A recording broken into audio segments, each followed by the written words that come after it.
तो हम यहाँ पे अगर डिस्कस करना चाहें तो हम ऑलरेडी लूप के बारे में जान चुके हैं।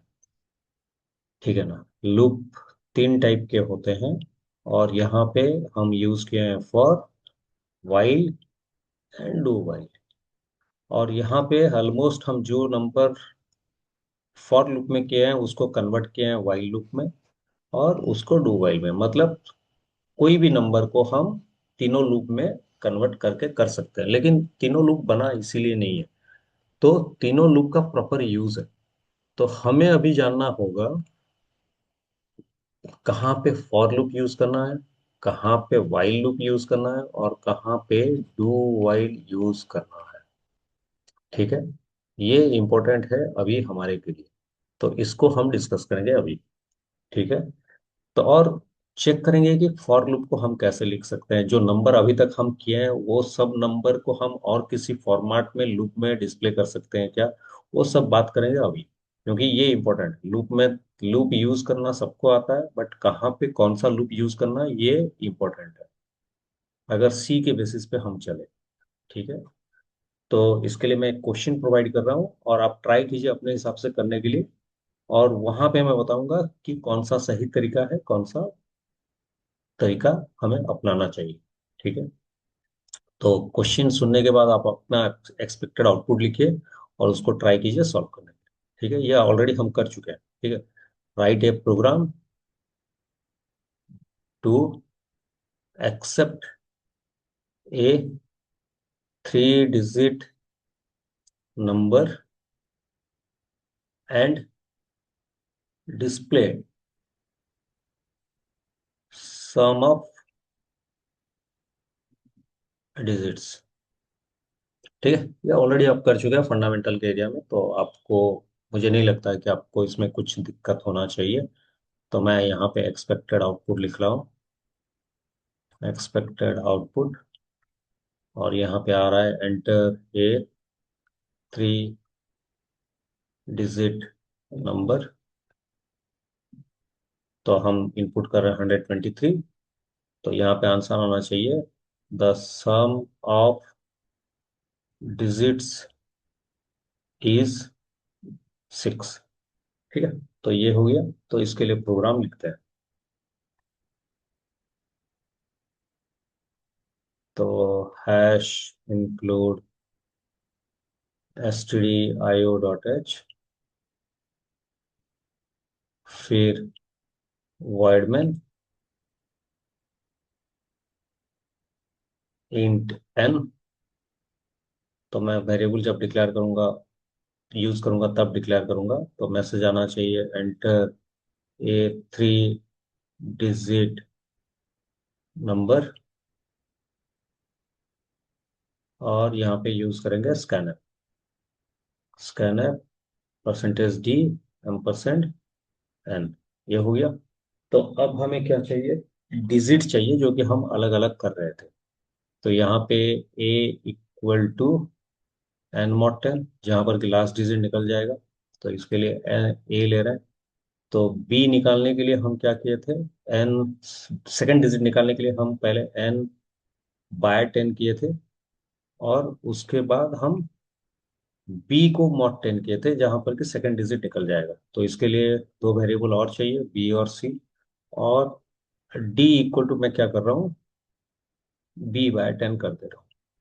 ठीक है। बी बाय 10 करने से पहला डिजिट निकल जाएगा। तो सी और ये है डी। और अभी सम करना है। तो एस इक्वल टू, पहला डिजिट है ए में, सेकंड डिजिट है सी में, थर्ड डिजिट है डी में। और ये आप अच्छी तरह कर चुके हैं, अगर याद नहीं है थोड़ा पीछे जाके रिवाइज कर लीजिए। Print F. तो आंसर आएगा the sum of digits is percentage D. और यहाँ पे आ गया एस। तो इसको बिलीव करने के लिए हम क्या करते हैं, पहले रन करते हैं ऑनलाइन कंपाइलर पे, ऑनलाइन सी कंपाइलर।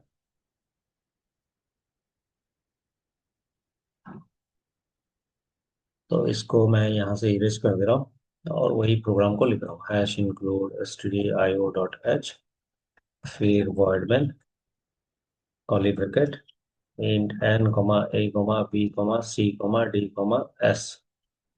तो printf enter a 3 digit number, और यहाँ पे आएगा स्कैनफ परसेंटेज डी, फिर कॉमा देके M%N।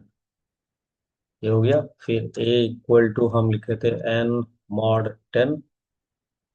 फिर बी इक्वल टू हम लिखे N/10। फिर सी इक्वल टू हम लिखे B mod 10। हम डी लिखे इक्वल टू B/10। और हम क्या किए, एस इक्वल टू लिखे A+C+D। और यहाँ पे मैसेज आएगा print F sum of digits is the sum of, लिखे हैं क्या, हाँ, the sum of digits is the sum of digits is कितना, परसेंटेज डी। और यहाँ पे आएगा एस। तो हम अगर इसको रन करें तो यहाँ पे sum of digits is s, semicolon missing है, तो एरर दिखाया, डाल देते हैं। तो 123। तो सम ऑफ डिजिट्स इज 5।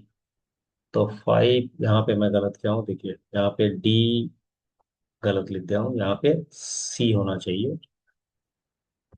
तो फिर रन करते हैं 123। तो 6 आ गया, ठीक है।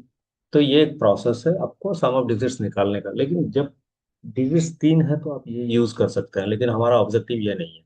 हम चाहते हैं कि जब क्वेश्चन आएगा एंटर ए नंबर, तब क्या करें। ठीक है, तो अब ट्राई करते हैं कि ये जो प्रोसेस है इसको हम और किसी तरीके से यूज कर सकते हैं क्या। जैसे कि हम क्या कर रहे हैं यहाँ पे N/10 जब भी कर रहे हैं, N/10 जब भी कर रहे हैं हम बी एक एक्स्ट्रा वेरिएबल यूज कर रहे हैं, क्यों ना इसको उसी वेरिएबल में यूज कर दें, एन। तो n = n/10, तो यहाँ पर भी n = n/10 ही करेंगे। क्यों करेंगे, रीजन ये है कि हमारे हमें अगर लूप यूज करना है तो हमें इस तरह का एक प्रोसेस अप्लाई करना होगा जहां पर कि स्टेप्स रिपीट होंगे। ठीक है, तो इस तरह का हमें एक प्रोसेस यूज करना होगा, स्टेप्स रिपीट होंगे। मतलब क्या है, बार बार अगर कोई भी स्टेप्स रिपीट हो रहा है तो उसके लिए हम एक लूप अप्लाई कर सकते हैं। अगर कोई स्टेप्स 5 बार रिपीट हो रहा है, सेम चीज 5 बार रिपीट हो रहा है या 2 बार रिपीट हो रहा है, तो उसके बदले में हम एक लूप लगा सकते हैं। ठीक है, तो इस प्रोसेस को हम ट्राई करते हैं चेक करने के लिए। जैसे कि यहाँ पे N mod 10, ये एक स्टेप है जो कि रिपीट हो रहा है, यहाँ पे रिपीट हो रहा है, देखिए N/10 एक स्टेप है जो कि रिपीट हो रहा है। तो जो स्टेप्स रिपीट हो रहे हैं हम क्यों ना ट्राई करें कि उनको एक लूप में डालने के लिए। तो इसके लिए हमें क्या करना होगा, मैं खाली एग्जांपल दे के लिख रहा हूँ। तो मैं एक डी यूज कर रहा हूँ जहां पर कि एक स्टेप्स रिपीट हो रहा है, N mod 10 कर देते हैं। तो हमारा एन का वैल्यू कितना है, 123। तो मैं क्या करूँ, डी पहले निकाल रहा हूँ। तो अगर डी निकाल रहे हैं तो डी कितना आएगा, 3। तो क्यों ना पहले इसको एक और एक वेरिएबल के साथ ऐड कर देते हैं। तो यहाँ पे एस को लेते हैं और एस को स्टार्टिंग से 0 बनाते हैं, क्योंकि हर टाइम डिजिट निकलते जाएगा और उस डिजिट को हम एस के साथ ऐड करते जाएंगे। तो हमारे लिए एडिशन का भी एक स्टेप रिपीट होते जाएगा। मतलब मैं कहने का मत चाहता हूँ ये कि S = S+D करें। और एस क्या होगा, एस स्टार्टिंग से 0 होगा। तो अभी एस का वैल्यू कितना होगा, 3। तो अब नेक्स्ट स्टेप क्या है, इस वैल्यू को कम करना। कितना कम करना, 12 करना। तो इसी को ही कम कर देते हैं ना, n = n/10। तो हमारा क्या क्या स्टेप रिपीट हुआ, एक स्टेप जो कि मॉड करके निकालेगा, दूसरा एक स्टेप जो रिपीट हो रहा था बाय करेगा क्योंकि वैल्यू को रिड्यूस करना है, और एक एक्स्ट्रा स्टेप। तीनों एक साथ एडिशन कर रहे हैं, तो अभी क्या करेंगे, एक डिजिट निकालेंगे और ऐड करेंगे। तो तीनों स्टेप रिपीट हो गया। तो अब ट्राई करते हैं, तो जब भी n = n/10 होगा, यहाँ पे कितना होगा, 12। तो अब चाहते हैं कि ये स्टेप को फिर रिपीट करें। जैसे कि D = n mod 10। अब क्या है, n में 12 है, D में कितना आएगा, 2। तो S फिर रिपीट होगा, S = S+D कितना आएगा, S में है ऑलरेडी 3, 2, 5। और n को फिर रिड्यूस करते हैं, n = n/10। तो कब तक रिड्यूस करके जा सकते हैं इस तरह, जब तक कि n में कोई वैल्यू ना हो, मतलब n का वैल्यू 0 हो जाए। तो अभी n का वैल्यू कितना है, 1 है। तो और एक बार इसको रिपीट करते हैं। तो अगर रिपीट करते हैं तो फिर क्या लिखेंगे, D equal to N mod 10। तो एन मॉड 10 में डी का वैल्यू कितना आया? डी का वैल्यू आ गया, एन में तो 1 है, 1 मॉड 10 कितना है? 1।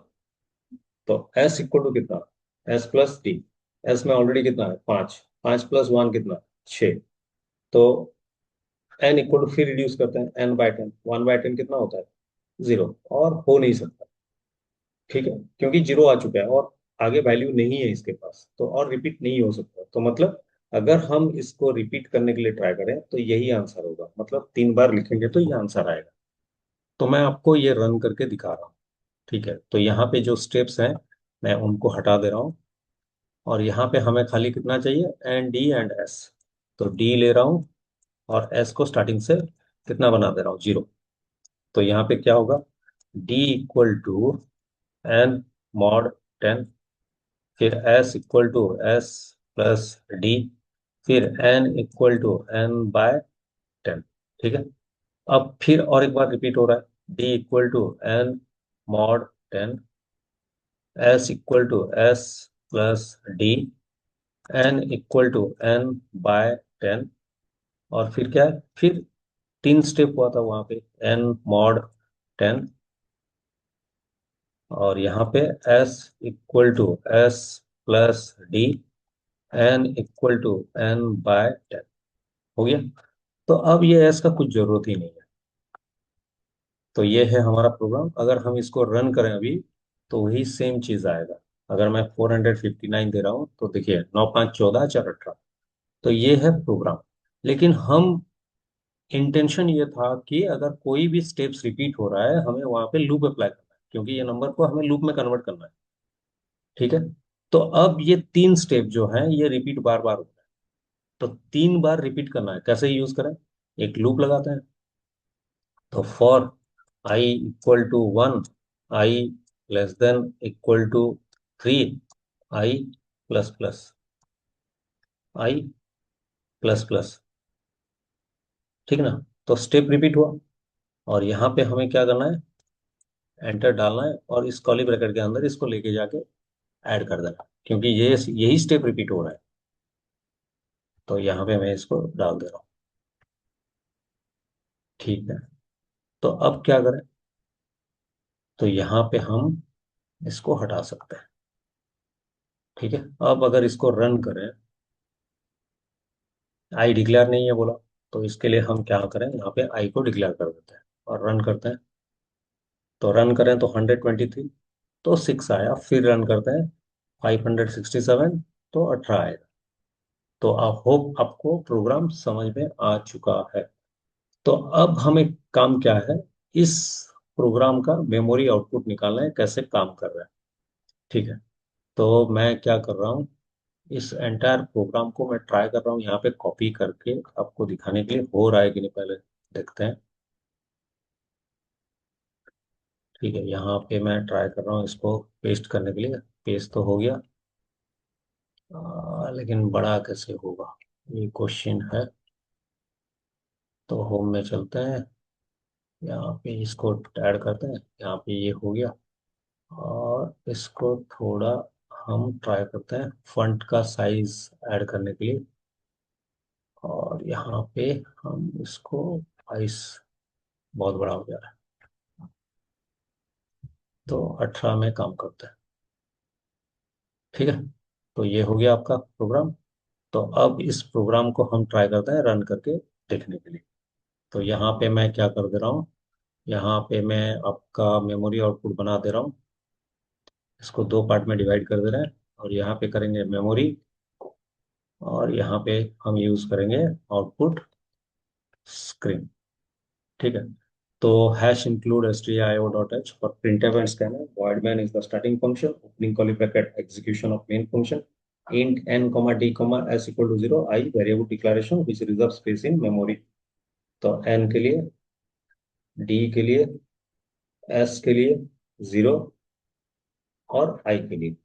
ठीक है, नेक्स्ट लाइन क्या है? printf enter a 3 digit number. देखते हैं, enter a 3 digit number.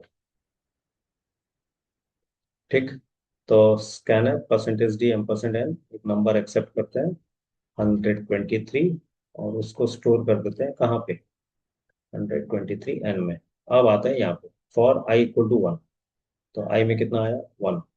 One is less than equal to three, condition क्या है, ट्रू है। ट्रू होने पे कहाँ आएगा, enter into for block equal to N mod 10, कितना, थ्री।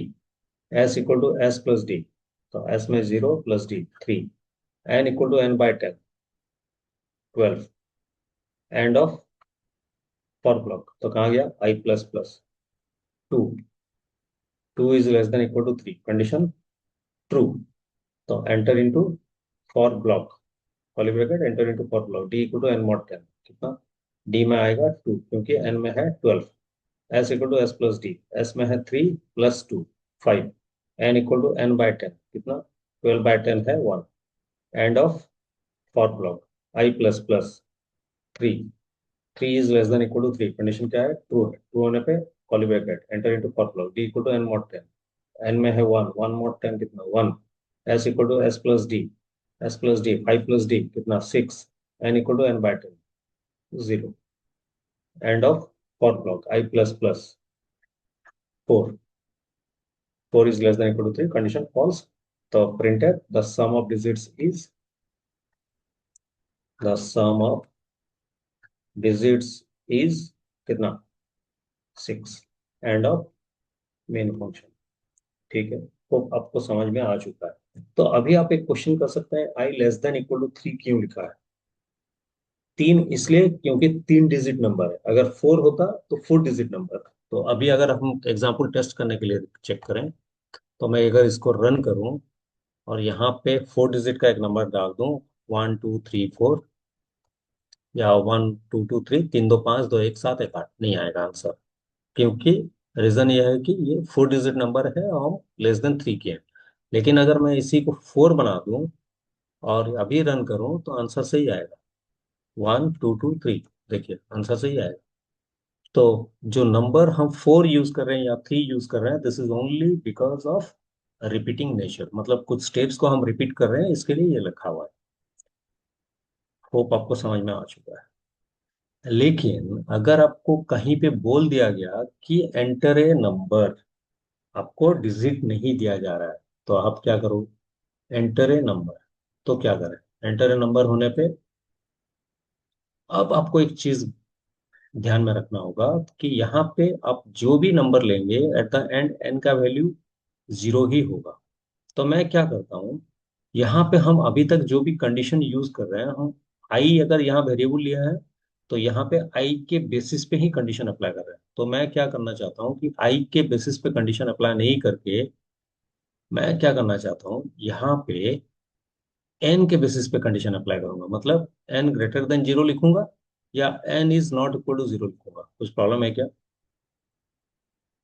आपके माइंड में आ सकता है कि आई यहाँ पे इनिशियलाइजेशन है, यहाँ पे ऑपरेशन है, तो आई के बेसिस पे कंडीशन यूज करना चाहिए, बट ऐसा कुछ रूल नहीं है। आपका कंडीशन ट्रू होना चाहिए तब ये काम करेगा, कंडीशन फॉल्स होगा तो ये काम नहीं करेगा। तो मैं अब क्या करना चाहता हूँ, क्वेश्चन ये है कि enter a number and display sum of digits. तो एंटर ए नंबर अगर है, तो मैं यहाँ पे एंटर थ्री डिजिट नंबर को हटा दे रहा हूँ और इसको हटा दे रहा हूँ। और यहाँ पे मैं क्या कर रहा हूँ, आई इक्वल टू जो less than equal to four लिखा हुआ है, मैं यहाँ पे कर दे रहा हूँ n is greater than zero, या N is not equal to zero. तो नॉट इक्वल टू जीरो मैं कर दे रहा हूँ। ठीक है, तो n is not equal to zero में ये आंसर आपको मिल जाएगा। ठीक, तो अब अगर इसको रन करें, देखिए मैं एक टू डिजिट का नंबर दे रहा हूँ, 12, थ्री। एक फोर डिजिट का नंबर, एक थ्री डिजिट का नंबर दे रहा हूँ, सिक्स। एक फोर डिजिट का नंबर दे रहा हूँ, एक फाइव डिजिट का नंबर दे रहा हूँ। तो अगर मार्क करेंगे तो आपका प्रोग्राम सही काम कर रहा है, लेकिन काम कैसे कर रहा है ये इंपॉर्टेंट है। इसके लिए फिर इसका मेमोरी आउटपुट करके ट्राई करते हैं चेक करने के लिए। ठीक है, तो इसका मेमोरी आउटपुट और एक बार ट्राई करते हैं करने। कंट्रोल सी, तो मैं पेस्ट किया यहाँ पे, और यहाँ पे मैं होम पे आ जा रहा हूँ, नहीं यहाँ पे पेस्ट कर देता हूँ, फिर चेक करेंगे। पेस्ट, तो ये आ गया। तो यहाँ पे अगर ये आ गया, यहाँ पे ये होम, नहीं ड्रॉ, तो इसको सिलेक्ट करते हैं और इसके अंदर से इसको थोड़ा इंक्रीज कर देते हैं साइज। होम में जाके 12 है, उसको 16 कर देते हैं। ठीक है। अब फिर मेमोरी आउटपुट ट्राई करते हैं करने के लिए। तो आपको समझ में अच्छी तरह आ जाएगा अभी। थोड़ा पेशेंस बना के रखिए ताकि अच्छी तरह समझ में आए। तो ये हो गया।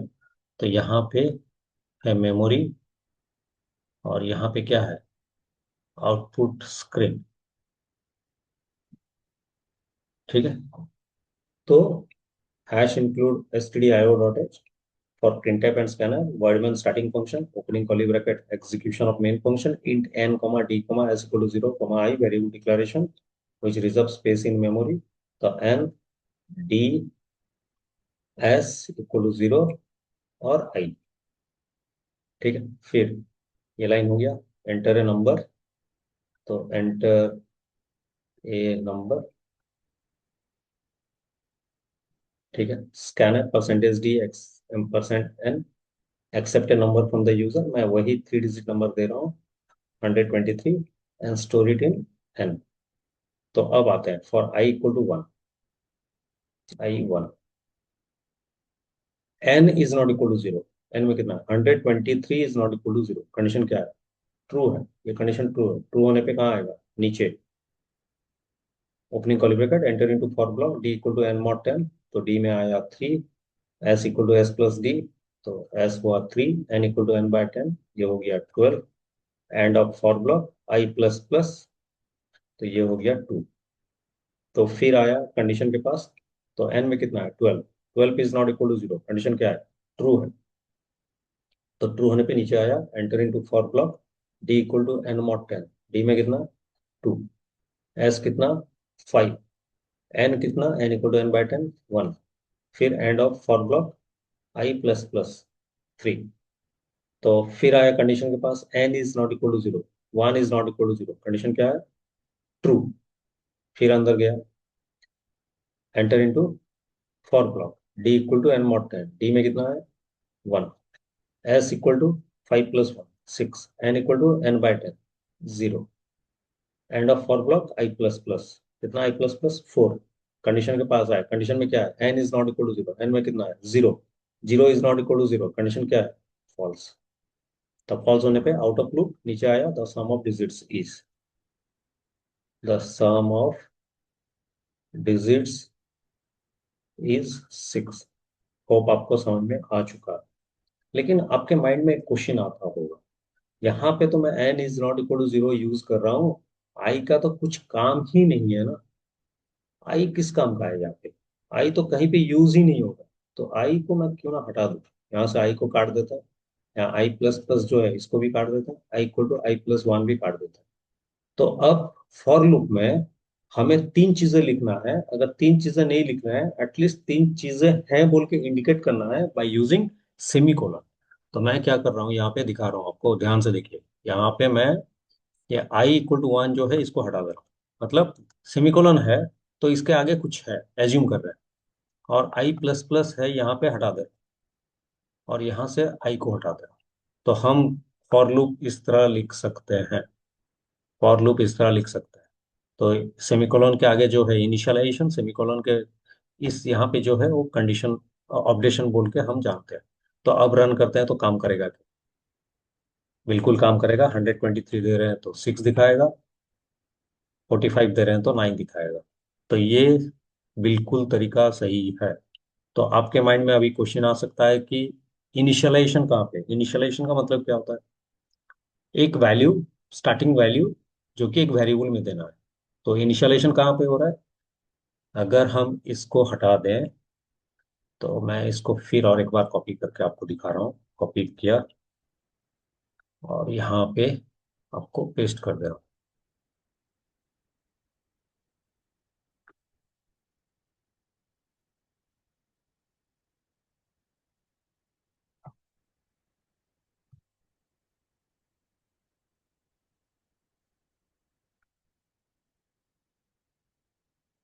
तो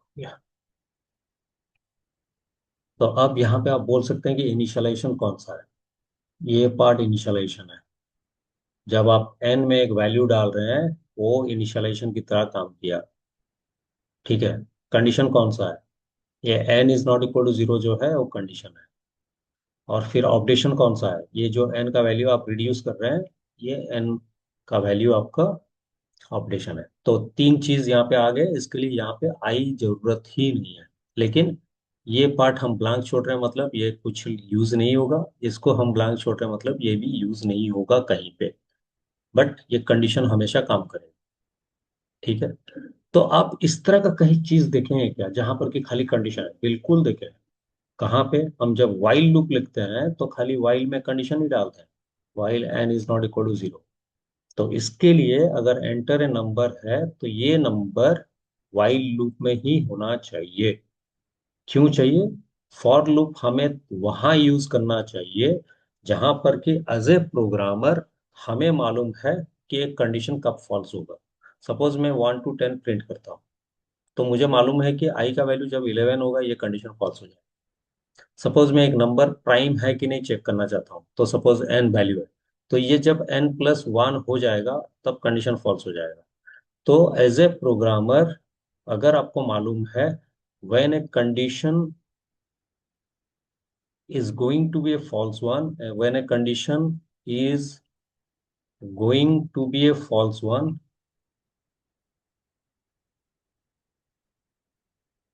use for loop. If you don't know when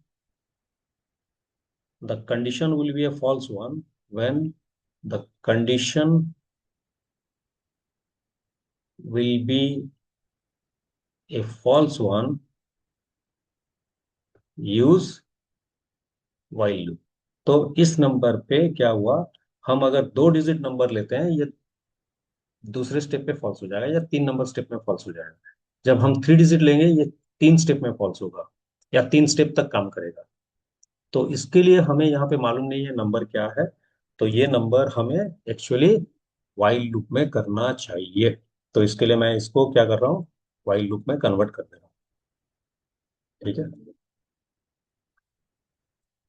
तो होप आपको समझ में आ चुका है वाइल लूप क्यों लगाना चाहिए।